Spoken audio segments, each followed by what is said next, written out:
What's up, guys? Welcome to Daily Dose of Reddit. This is your host, Zach, and today's subreddit is r/IDontWorkHereLady. This story's called, I'm so sorry, I don't work here. After listening to some funny highlights on YouTube, I thought I'd share my own experience in having to explain I don't work here. Fair warning now, I like to write, so it's grab your glasses for story time or don't. No shame on clicking on buy. Whoa, yes there is, do not listen to them. My first job in high school was working for a local sports facility, and I was there for a little over a year working pretty consistently 3 or more days each week. The facility hosted tons and tons of events, practices, parties on a very regular basis. Long story short, I left the company, but I was still playing in high school sports, so I still came to use the facilities all the time. Like someone wearing a red polo and tan corduroy pants into a Target, it was my own fault going in the same clothes I'd normally wear to work. Except for the fact I normally wore workout clothes to work, which made that whole circle of logic unfixable. Because every regular knew my face and knew I worked there, they assumed I still did and would constantly ask for help. At first, I'd oblige happily, as after I left the business, they were pretty short-staffed and they never minded a helping hand. But I'd try and casually slide somewhere into the conversation. By the way, I don't work here anymore, or something along those lines. And sadly, nothing big, dramatic, or wild happened there. Well, that all makes sense and is more just a wholesome story or just background or whatever. Anyways, I wasn't just a jock working a jock job. I was also a computer, math, and science nerd, a car guy, a chef, a photographer, and a whole mix of different hobbies, skills, and passions. I ended up getting a job in a small framing store, where I'd worked for a few years until a few months before their closure as a company. Besides the few times I locked my own dumbass out of the store, or the time my manager plowed into the side of my mom's car the night before I was taking said mom's car on a 400-mile drive for my girlfriend's prom, nothing too eventful happened at that store while I was working there. I'm a photographer and couldn't just not frame the works I wanted to keep forever, so I'd still go back to a lot to buy frames and stuff.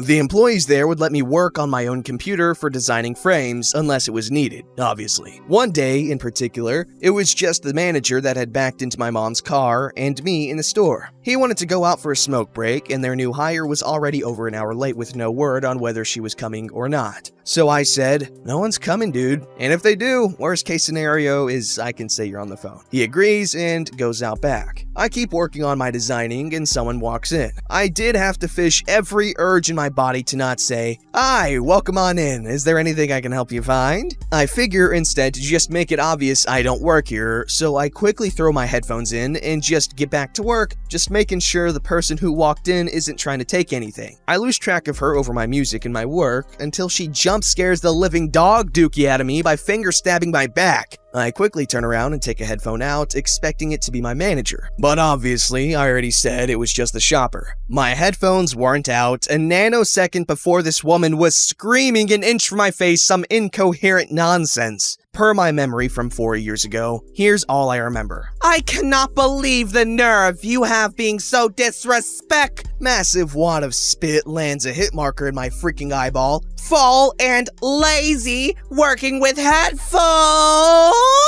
I can't emphasize it properly via text, but if you've ever seen the llamas with hats video, take the whiny, drawn-out call voice and tone, really high pitch, and say headphones the same way at a very high volume. If you're laughing, believe me, I damn near busted like a friggin' balloon when I heard her scream and spray it into my skull. There were some humana stutters for a few minutes while the old small block tried to fire back up. Then she came at me with, "You friggin' degenerate friggin' Mexican taking a job away from us. Go back to your own country." I should mention right here, actually, I'm white. Like, really white. My little brother has slightly darker skin, but I have all the blonde hair, blue-eyed blood there could be. Yet I have brown hair and hazel eyes. Not to mention, this is all taking place in a predominantly Latino neighborhood where she couldn't have walked into the store without seeing someone first who was actually Mexican, if not at least far more Mexican than my pale ass is. Like the security guard, Julio, who's usually not far from our entrance. I'm pretty sure only knew hello and stop in English. My manager's walking back into the store as she's like, "I demand to speak to your manager to have you fired where you stand." He just starts laughing his ass off and says, "Yeah,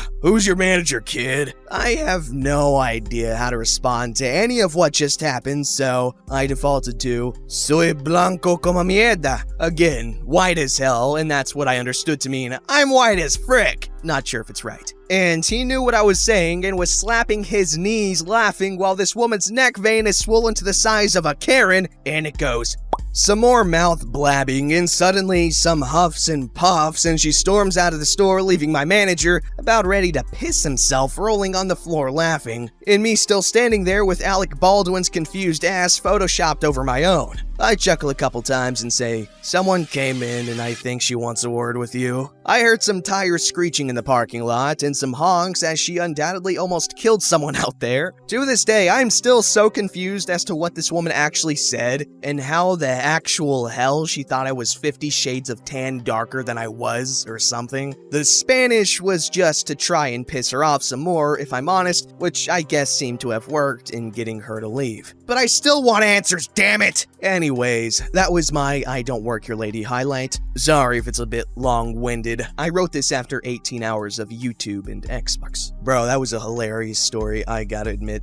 This story's called A Wild Karen Trying to Get Me Fired from a Job I Didn't Even Have for Not Speaking Russian. A little bit of backstory to understand this a little better. In Estonia, there are usually a lot of Russians going around, especially in summer. Many often learn Estonian because, well, they're living in a foreign country. It's the normal thing to do. Then there are those who just choose not to learn it despite living here because Estonia used to be occupied by Russians, so some believe that we should learn their language despite them literally living in a foreign country, which is quite an absurd expectation in my opinion. In summer, my friend had a part-time job at the beach as a carousel, bounce house, trampoline, ticket salesman, plus having to help kids on the carousels. You get it, it's something a teen can handle. They didn't have any uniforms and usually would just sit in the shade near the actual employee chair or table until someone asked to buy a ticket, usually wearing summer clothes and a fanny pack for money. Sometimes I and some others would hang out at her workplace since it was allowed and we were teens, so we were bored and had nowhere to be at. So basically, my friend was packing as they were closing up in the tent nearby, and I just happened to sit near the employee chair to make sure her backpack wasn't stolen. That's when it happened. This Russian lady in her 40s with blue eyeshadow on her eyes and leopard print leggings way too small for her stomach, squishing her waist and creating more rolls than there were, dragging her blonde kid by the wrist and pushing her 1 to 2-year-old in a trolley, or whatever you call it in English.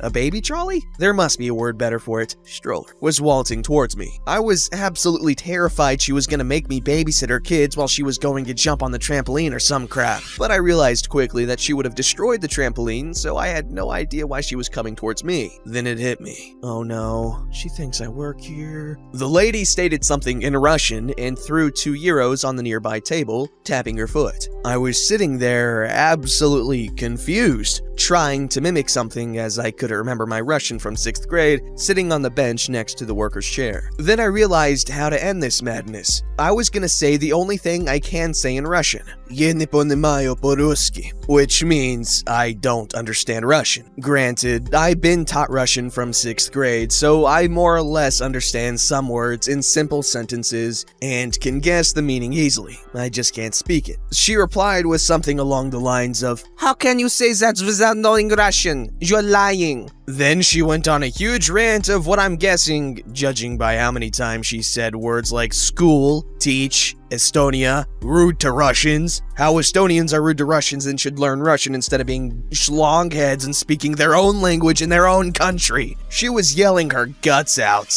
until I understood a complete sentence. "Я хочу поговорить с менеджером. Ты будешь уволены?" Or something along those lines, which means, "I want to speak to the manager, you'll be fired." Then I remembered how to say I don't work, so I said, "Я не работаю." But her kid cut me off with his crying, and her other kid kept demanding the bounce house. Then she was trying to comfort her kid and got quiet. This bench had ruined my day, so instead of telling her that I don't work here during the quiet time, I waited for her kid to calm down. I promised myself I wouldn't be such a pushover and stood up, being taller than her by surprise. I was 15 and 5'9", and I said in the loudest voice possible, exactly after when her kid had calmed down, literally, I don't work! I know how hard taking care of a kid can be, so I purposely yelled so she'd have to console her kid again. I felt like a douche, but I was tired of being a pushover. Kid started bawling, her other kid trying to run towards the bounce house and trying to make her mom take him there. She got so angry that she was actually red, screaming something, and literally dropped her baby into the sand, mentioning manager and that I should just do my job and not fool around just because they're Russian multiple times, and I was scared that this bench was gonna kick my ass from the rage. I may be a butthole, but I felt bad for the baby and rushed past that bench to pick it up, which infuriated the mother more. Then put it on the trolley. No one should have a mom like that, I thought. Eventually, my friend's boss, who can speak Russian, asked what was going on. I said that this Russian bench thinks I work here. The lady started throwing a literal tantrum and crying about something. She was speaking fast and in Russian, trying so hard to be dramatic that her kid escaped into the bounce house, which I wasn't even gonna try and stop because, again, I don't work there. He then told her, simply in Russian, she doesn't work here, and we're closing up anyway. Also, get your kid off there. The lady gets this look on her face that she's gonna sue me, and no one listens to her, but leaves with a few Russian curse words and calling her bratty-seeming kid over, who had been interrupting the entire time by demanding going to the bounce house and yelling for her mom. I was almost crying. Thanked the man as friend's boss. Then he said, "Oh, I don't work here either. I was just bored and watched the show from the bench near the swings. You should probably learn Russian. She said some pretty nasty things about Estonians." Then proceeded to translate me what she said to the manager. Apparently she said that I threw her precious baby into the sand, denied them of service because of where they're from, that she's a single mom and they should give my paycheck to her, how I mocked her and how Estonians should all speak Russian. I thanked him again and he left to get some ice cream. Then my friend finally came back and we started rolling up the carpets and deflating the bounce house, etc. After she was off duty, I couldn't wait to tell her the story, but she was busy telling me some of her issues, so it wasn't the right time. I thought I'd tell her some other day, and it's been half a year, and to this day nobody knows this, so I'm happy to share it. Sorry guys, but excuse my Russian, but who in the bled drops their kid on the ground on purpose? I can understand accidents, but geez. Also, me saying excuse my Russian was me also saying excuse how bad it is, as well as, you know, the Russian in and of itself, in that little last bit right there. This story's called, I'm just the delivery guy. So I don't know if this belongs here, but I couldn't stop laughing. A little backstory. Me, work for a freight company, and my job is to drive around town in a semi-truck with a 28-foot trailer with a liftgate on it to deliver items on pallets that are too big for normal mail trucks. So I'm delivering an industrial dishwasher to a new restaurant. I have to squeeze my truck through the alley to the back door like normal. I'm too big to park on the side of the road. I go in and the manager politely says, "We can't take that today. I was told I was supposed to come in 2 days and I just don't have the room." I said, "No problem, I'll bring it back in 2 days." I load it back up and leave, which by the way is not easy to do because it weighs 700 pounds. Fast forward 2 days. I'm back behind the restaurant, so I lower my lift gates, open my door, and head inside with paperwork I'll need to show the customer. I look around inside and find an employee that takes me upstairs to a locked door where a man, rude owner, comes out and immediately stares at me and repeatedly interrupts while I'm saying my opening line, "Hello, I'm me from Freight Company. I have, what do you want?" Yeah, I have your dishwasher. He abruptly walks away, so I follow him into the kitchen area where he starts barking orders. "So I need this dishwasher pulled out, that electrical line replaced, the feed and drain lines replaced, and you need to take the old one with you. This was supposed to be done yesterday and we opened in 2.5 hours. Obviously, I'm confused, so we share an awkward stare for what seems like an eternity until he breaks the silence with a, "Well?" I realize what's happening here, so I say, "Sir, I don't know if someone told told you the wrong information, but I'm not the installer. I'm just here to drop it off. He didn't like that. I don't care what you're here for. I need this done now. All I can muster is, sir, if you need it installed, you're gonna have to call a plumber. He then throws a fit and yells at me saying to get it down there before he calls my boss. This is where I get evil. You see, we have to get a signature on a delivery receipt to complete the delivery. Well, I had him sign it before all this happened. So I go the 150 yards and 2 staircases back to my truck, get in the back, and lift the pallet with the pallet jack. At 700 pounds, it's hard to move even with that. I drop it to the asphalt, load my jack back up, and leave. As I leave, I see him come running out, waving his arms, and I keep going. An hour later, I get to the yard, and my boss/uncle says, "Got a call from rude owner. He's pissed." Then he sticks his hand up for a high five. Nice one. Moral of the story, don't be rude to people who have the power to make your day terrible. Ooh, that was mean. Justified though, justified. Don't forget to like, subscribe, and hit that bell to never miss an episode.